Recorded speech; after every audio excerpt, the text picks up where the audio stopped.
अरे चित से एक आदमी अपने औरत से कम प्यार करता है, लेकिन दूसरे के देख के क्या कहता है? अरे चित से ना उतरई सूरतिया, चित से ना उतरई सूरतिया, दिलवा जनिया हो तो हरी।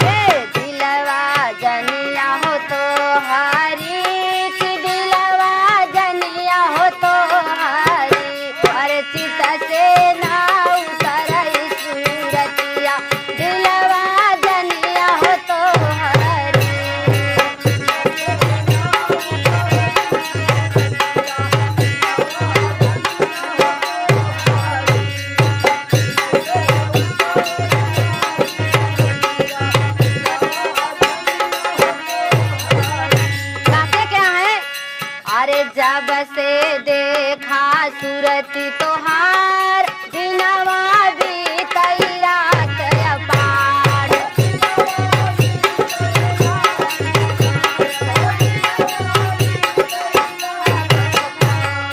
हे जब से देखा सूरती तोहार, दिनवा बीतई रात अपार। गोरी दिनवा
गईलू खेतवा की ओरिया, कस के चितायु हमारी ओरिया, कस के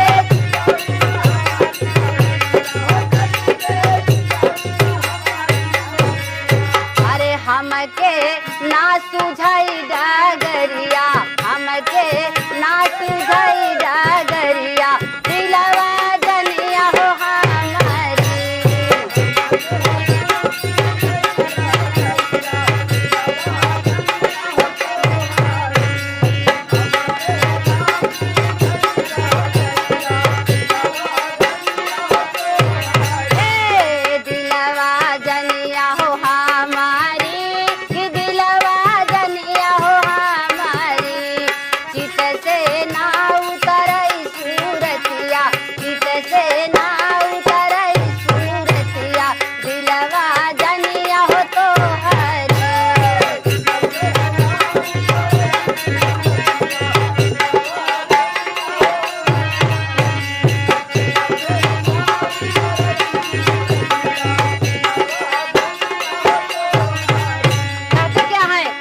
अरे जेवना बना रहा तैयार, थाली परसियार हजार।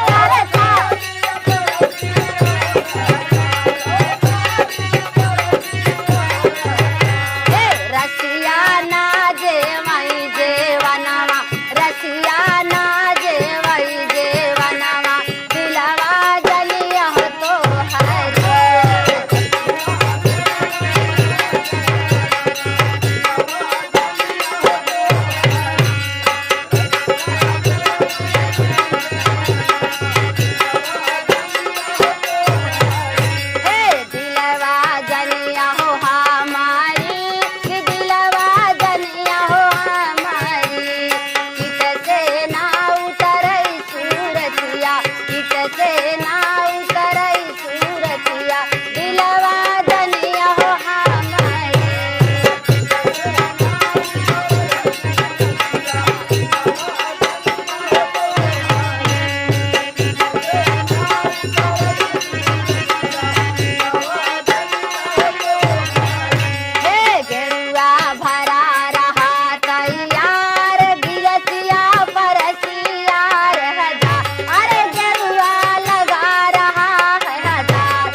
अरे रसिया ना घोटई गेरुआ रसिया ना घोट